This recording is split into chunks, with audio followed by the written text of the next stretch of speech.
congratulations. My question na lang is, siguro muna sa kay Direk Fifth and yung main cast, how do you feel na kayo ang opening salvo ng Viva One for 2026? Is it a pressure for you, Direk Fifth? Siyempre, pag mahal mo naman yung ginagawa mo, lagi may pressure. Tapos, siyempre, bagong taon, gusto mo maging maganda yung start ng taon mo. And maganda yung mabigay mo sa mga fans, na lalo na very iconic and very loved itong novel na to, which is yung My Husband is a Mafia Boss. So, may pressure, pero excited din at the same time. And same question kay Ren, kay Joseph. Pressure ba na kayo ang unang handog ng Viva One for 2026? And follow up lang, first team up na, di ba? Yeah, first team. Ayun, kumusta working with each other for the first time? Well, first of all, matagal na po namin pinaghahandaan to, and very grateful and thankful na nabigyan kami ng chance and sa tiwala ng Viva. And of course, we dedicate this to Yana Loves You. You know, she may be have passed on, but her book lives on. So very meaningful sa amin itong ginagawa namin project. And working with Ren, yeah, first time. Actually, nung first time ko pa lang siyang ma-meet, everything just parang andali.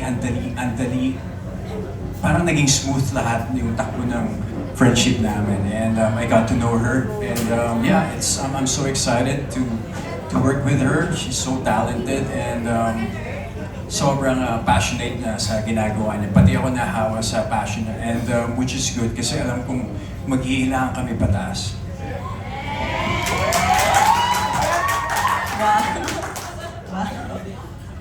Ako po, sobra po akong kinakabahan talaga. As in last year pa. Actually, September pa lang. Alam ko na po. And sobra po ako nagpapasalamat sa mga boss dahil pinagkatiwala po nila sa akin to. And of course, sa lahat po ng mga tao, sa mga supporters, sa mga araw-araw nagko-comment na si Amy, dapat si Ren. Ang laki pong tulong nun. Kasi actually, dun po sila nag-base sa inyo po. Nag-base sila sa kung sino pipiliin nila, sa kung anong sinasabi ng mga tao. Nakinig po talagang Viva sa inyong lahat. So maraming salamat po. And of course, super excited. Mas nangingibabaw yung excitement kesa kaba. And here we go. Working with Joseph Ren for the first time, kumusta? Actually po, nung meet and greet namin, nagulat din po ako na hindi po ako ganun kanahirapan na mag-connect sa kanya. Kasi lahat po talaga napansin na parang, first time nyo ba talagang magkakilala? Bakit close to agad? Parang ganun po. Kasi iba yung pakiramdam kapag magaan yung aura and energy ng isang tao. And na-feel ko po yun kay Joseph. So hindi po ako nahirapan. And I guess makakatulong po yun sa magiging rapport and connection namin on screen na I think nag-work naman po. So we're so excited and marami kayong dapat abangan. I'm telling you guys, marami kayong dapat abangan. We're so excited. Thank you. Ayun, salamat and congratulations, guys. Thank you po. Thank you so much. And moving on to the Daily Tribune, let's hear from Jeff Fernando. Hello po. First question is for Direk. Ayun. Question natin is since nag-pass on na si si Yana, paano pag may adjustment sa scene or may idadagdag na scene or totally naging faithful kayo dun sa book, paano naging proseso dahil nakalock in na ba agad dapat or faithful dapat sa lahat ng simulan? As much as possible po, naging faithful kami dun sa libro, sa novel, sa sinulat ni Miss Yana. Kasi minahal na talaga siya ng maraming fans eh. And dun pa lang, nung binasa pa lang namin yung libro, talagang ma-in-love ka na sa sinulat niya, sa storya. So wala na kami masyadong babaguhin pa. Kung ano yung minahal ng tao, ng fans, yun yung ibibigay and yun yung i-expect ng mga fans. Okay. Next question is for Ren and Joseph. Ayun, kita sa teaser yung angas na pinakita yung dalawa sa character. And at the same time, dapat diba parang may charm and lovable sa audience. So kanino kayo kumuha ng peg or inspiration para dito? beg an inspiration? Actually, I guess towards each other. Because, like I said, I'm really enjoying working with Ren. We talk so much. We talk about movies, performances, favorite actors, favorite movies, and yeah, we really get along. Kaya, every time we get a chance to work, to get an opportunity to work, talagang we maximize it and we don't take it for granted. Kaya, lumalabas talaga siya. Okay. Ren, pahabol na lang na question. Do you consider this a new chapter ng career mo? Parang fresh chapter na nagbubukas for you? Ayun, pinakonsider mo ba ito na fresh chapter sa career mo? Siyempre po, as in, ang tagal ko pong nag-antay, ang tagal kong hinintay ito, ang dami ko na rin po napagdaanan, ang dami ko na nagawa. So parang answered prayer po talaga siya. Parang mag-uumpisa talaga tong taon na to na parang binigay talaga ni Lord kung ano yung matagal ko na pong ginugusto sa buhay ko. And of course, I'm so grateful at hindi po ako makakalimot sa mga taong tumulong sa akin at sa mga sumusuporta sa akin hanggang ngayon at mga naniniwala. And yun po sa question niyo po kanina kung sino po yung mga naging tag namin. Ako po, nakatulong sa akin yung pagnood ko po ng isang Japanese series.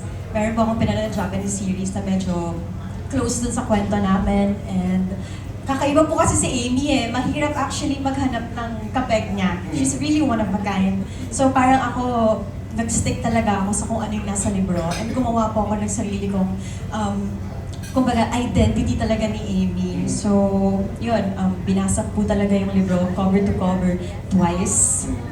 Ganun po sobrang gusto ko pong mabigay talaga sa mga tao kung ano pong gusto nilang makita and kung ano po yung deserve nila. Okay, thank you and congratulations. Great stuff. Thank you so much. Now moving on to the Manila Bulletin, we have Robert Requentina.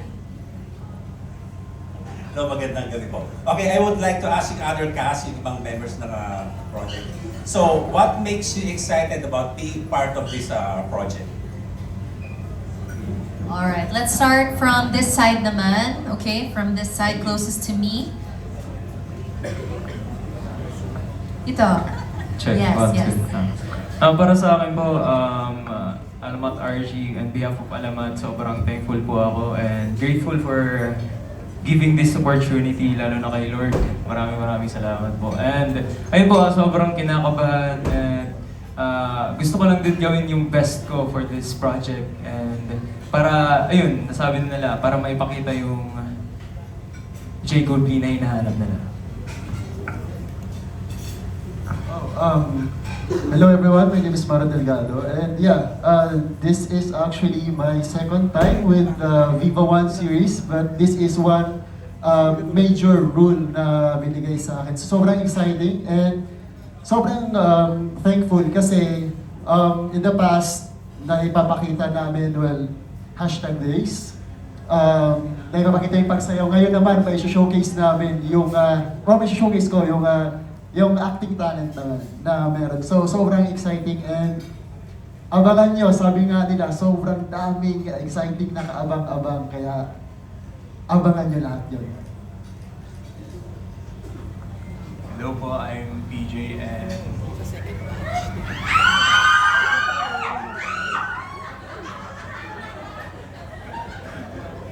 ay tulad din ng sinabi ni Joseph and Direk, sobrang meaningful po ng story na to, ng libro. And sobrang minahal siya ng napakadaming tao, kaya sobrang grateful ako mapasama sa isa sa mga cast. Lalo, isa din sa yung ipo-portray kong character dito is Sebastian Lerwick and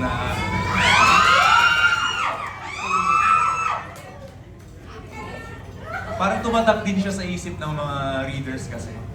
And ayun, isa to sa mga major roles na napasama ako. And like pangalawang project ko to under Viva One.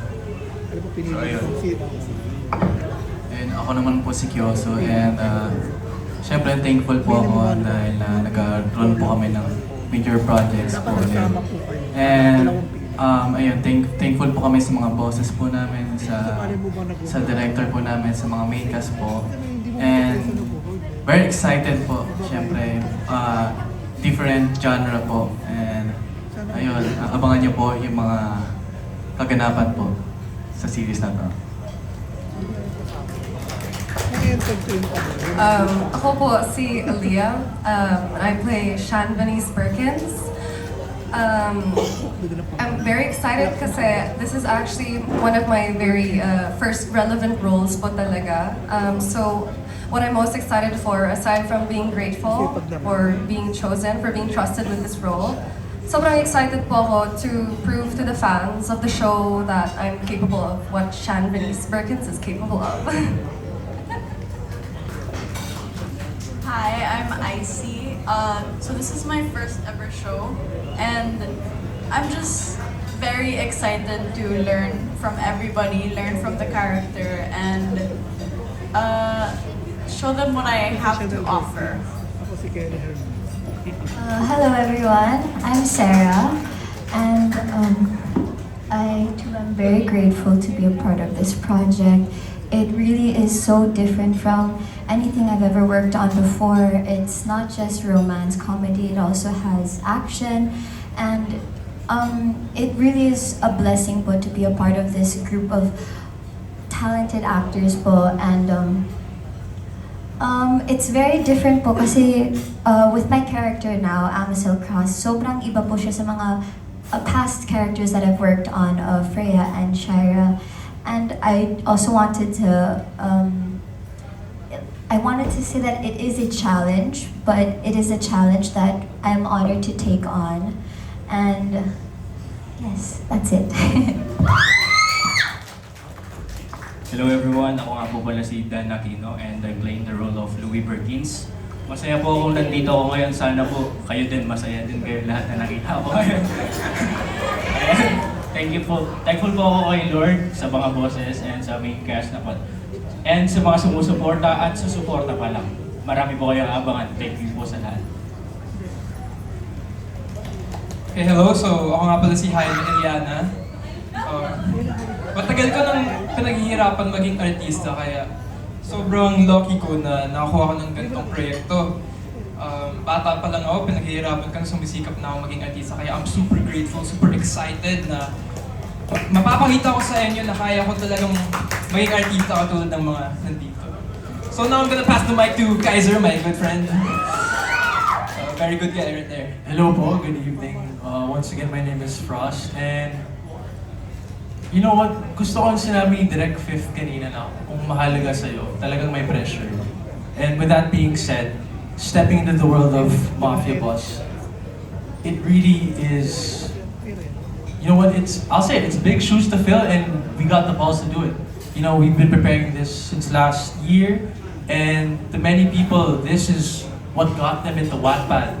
You know, this goes way, way back, and there are many, many fans, and we want to do them a service. And you know, with that said, like, we're just all very excited to be doing My Husband's a Mafia Boss. So, yeah. Alright, maraming salamat po. Now, rounding off batch 1, we have Rose Garcia from Abante at Marites University. Good afternoon. Siguro na akong question kay Jamie. Tama ba? Ay, Jaime, sorry. Jaime, yan. So this is your first show, tama ba, project? Hindi po. Nasa Golden Scenery of Tomorrow din po ako. Okay. So ito yung second. Opo, tama. Okay. Nasaan po kayo? Yan. Okay. So, kumusta yung pag-enter mo ng showbiz bilang isa ka sa mga produkto ng showbiz din? Dahil both your parents mo ay parehong mga artista, di ba? So, tama po. Naman. And ano yung mga advices nila sa'yo? Sige, unang sa lahat, ano po pangalan niyo ulit? I'm Rose Garcia. Rose Garcia. Sige, tatandaan ko po yun. Okay. Sabihin mo kay daddy mo, kaya lang niya. Charot. Sige po. Okay, so, sabi mo nga, parehas ng magulang ko, artista din. So, bata pa lang ako. I was surrounded around the environment, tapos na in love talaga ako eh. Parang, yung pagkakataon na kaya mong magpaaliw ng mga tao. So syempre lahat naman tayo naghihirap sa buhay, di ba? Tapos ano ba ginagawa natin kung kailangan natin mag-enjoy, nanonood? So, yun talaga yung gusto kong gawin sa buhay. Syempre madami silang advice. Yung tatay ko nga medyo sobra sa advice, alam mo naman siya. Pero yung mom ko, siya talaga yung bumuo sa akin bilang lalaki. Yung kailangan mo rin respeto, kailangan mo maging magalang, kailangan mong magsikap kasi wala namang libre sa buhay. Diba? Kaya, it was good. It was good to have them around and growing up in this environment. Siyempre, may mga kaibigan din silang artista, kaya I want to give props to them as well kasi all of them give me the advice that I need to succeed in this industry. Pati nga si Joseph like, he's been giving me advice from everyone here. I'm sure everyone could relate. He's such a good mentor to all of us kasi gusto niyang patunayan na kaya niyang mag-inspire ng young actors. So, I have a lot of people to be grateful for and I'm happy to be here. Okay. Ilan ka sa magkakapatid? And how young are you? Ako po yung pangatlo, panganay na anak ni Anjo. I'm Andres the 8th, Jaime. 4 kaming magkakapatid and I'm 22 years old. Okay. So, upon hearing you, sabi mo nga parang nag-enjoy ka, parang na-enjoy mo yung lighter side ng showbiz. Tama. Okay. So, as we all know, di ba, medyo controversial ang daddy mo before the year end. Paano mo yun hinahandle, yung gano'n? Okay, well, yung tatay ko kasi, at the end of the day, he's my dad. Siyempre may trabaho siya. At sa bahay, tatay ko talaga siya. So nakikita ko talaga yung pinagdadaanan niya. Alam ko naman, pasensya po sa lahat na may nagagawa siyang mali. At naiintindihan ko naman na ganun talaga. Pero, wala, tatay ko siya, mahal ko siya eh. Kaya, kailangan ko na lang, intindihan na ganun siya. Bigyan siya ng advice. Kasi syempre, mga kaibigan niya din yung pinag-uusapan niya. Kaya medyo nakontrolado na din niya. Kaya kahit anong mali gawin ng tatay ko, kailangan ko matutong pagbigyan siya eh. Kasi syempre siya yung lumaki sa akin. Oh, yeah, I wouldn't be here without him. Yeah, that's good. So, anong advice ang binigay mo sa kanya? Na-curious ako doon. Bilang anak. Well, honestly, parang magkapatid nga kami eh. Ganun yung relationship namin. Parang kaming mag-best friend. Yung sasabi ko lang sa kanya na, alam mo, minsan kasi sa buhay, kailangan i-keep private. Diba? Like, syempre, artista tayo, we're in the spotlight, but some things need to keep in the private. Diba? Like, kailangan, di naman lahat kailangan sabihin sa media na, uy, ganito ako, ganyan ako. Let's just keep it chill. That's what I told him. Okay.